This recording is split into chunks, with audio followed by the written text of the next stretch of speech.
Hello Akash, Aravind. അതെ, അടുത്ത മാസം 21-ാം തീയതി എനിക്കൊരു ലീവ് വേണമായിരുന്നു. ലീവ് എന്തിന്? അതിന്റെ കന്നുവമ്മൂട്ടിലുള്ള അപ്പച്ചിയുടെ മോളെ കല്യാണം. ഓ, ഞാൻ മെയിലിപ്പേട്ടേക്കാം. മെയിലിട്ടോ. ചെയ്യല്ലേ? ഹലോ ആകാശ്, അരവിന്ദ്, അടുത്ത ആഴ്ചയാണ് കണ്ണുവമ്മൂട്ടിലെ അപ്പച്ചിയുടെ മോളെ മെയിലിട്ടോ. കല്യാണം. മെയിൽ ഞാൻ അന്ന് തന്നെ അയച്ചിട്ടുണ്ടായിരുന്നു. ലീവ് അപ്രൂവ് ചെയ്ത് approve ചെയ്യൂലല്ലേ? Okay. Okay.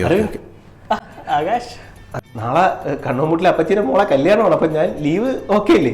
Leave Akash already അറിയാവുന്നല്ലേ, 4-5 പേര് ലീവ് എടുത്തിട്ടുണ്ട്. അതിന് ലീവൊക്കെ ആകാശ് ഒന്നുമില്ലെങ്കിൽ ആകാശ് നാളെ ഡിപ്ലോയ്മെന്റ് അല്ലേ, പിന്നെ എങ്ങനെ ലീവ് വയ്ക്കാൻ തോന്നുന്നു? How can you be so responsible? ഞാൻ ഒരു മാസം മുമ്പ് അപ്ലൈ ചെയ്തിട്ടാണ്.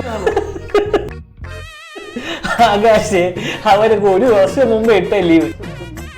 ആകാശ് പേടിക്കണ്ട, ഈ ഒരു ക്വാർട്ടർ കഴിഞ്ഞോട്ടെ, അടുത്ത ക്വാർട്ടർ ചിൽ. ലീവ് ഇപ്പോഴും ഇട്ടോ, അപ്പൊ ചെയ്തേക്കാം. എല്ലാ ക്വാർട്ടറിലും പറയണത്. ആകാശേ ലീവ് മറന്നേക്കേ. ഞാൻ സിക്ക് അടിച്ചോളാണ്.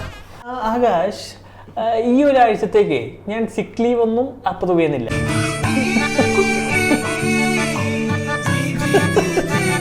ആഹാ